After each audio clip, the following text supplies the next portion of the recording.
At some point, we've all seen a D&D character fall from an absurd height and crash into the ground, and then walk away as if nothing happened.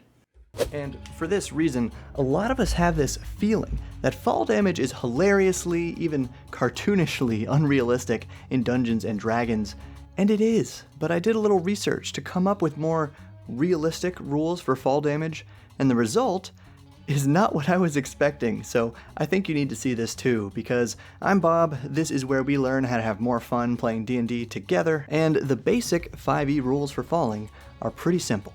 At the end of a fall, a creature takes 1d6 bludgeoning damage for every 10 feet it fell, to a maximum of 20d6. 1d6 every 10 feet, that's clean and easy to remember, and besides the general survivability for adventurers, I think the only issue is that cap at 20d6, as if falling from 200 feet is just as dangerous as falling from 2,000 feet or 20,000 feet. You see my point. And as a side note, that cap prevents us from rolling a ton of dice at once, which is always really fun. Fortunately, you guys have been so supportive of our awesome dice-making sponsor, Only Crits, that instead of 10 or 12% off, you can now save 18% on Only Crits dice using code BOB and the link below. Their metal dragon scale set is probably my favorite, but they have tons of other options in metal, stone, and resin, including D6 sets that you can use for fall damage. Plus, you get a free adventure with every order, so go check them out. Now, besides limiting the sheer number of dice we get to roll, that 20d6 damage cap only adds to the main issue, the general survivability of falling from great heights in D&D.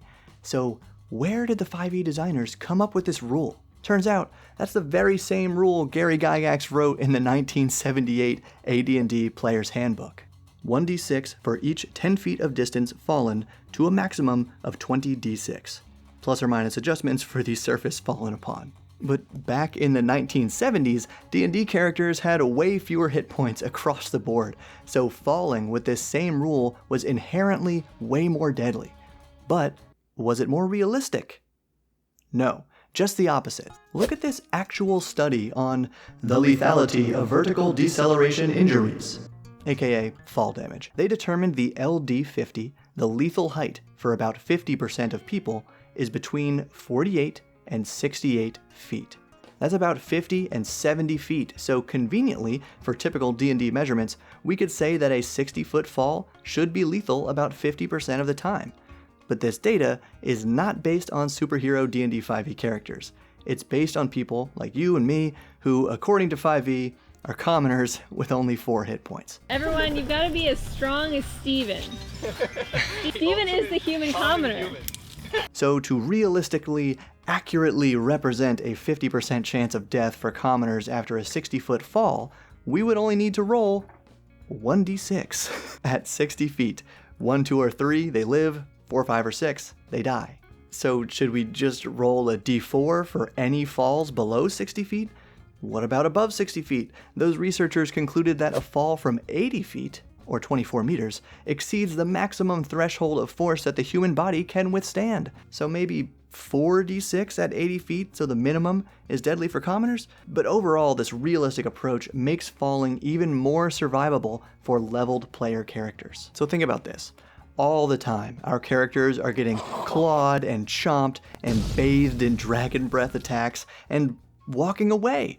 I think it just feels different for falling because we as players have some kind of real-world, tangible familiarity with falling injuries and how dangerous they can be for us regular human commoners. Our PCs, on the other hand, should absolutely be able to survive falls from ridiculous heights because, by the way, that sometimes happens in real life too. A truly realistic approach to fall damage would probably involve a dex saving throw to determine how you land, maybe a con save to see if you break any bones, and definitely account for armor class because wearing protective padding should help here. But I, for one, do not want an entire rule system just for falling, so I'm happy to continue with an unrealistic 1d6 every 10 feet, but instead of that cap at 20d6, I just set it at 50d6 so I get to roll more dice, some epic characters will still survive, and it lines up with the Xanathar's Guide rule of creatures falling up to 500 feet per round.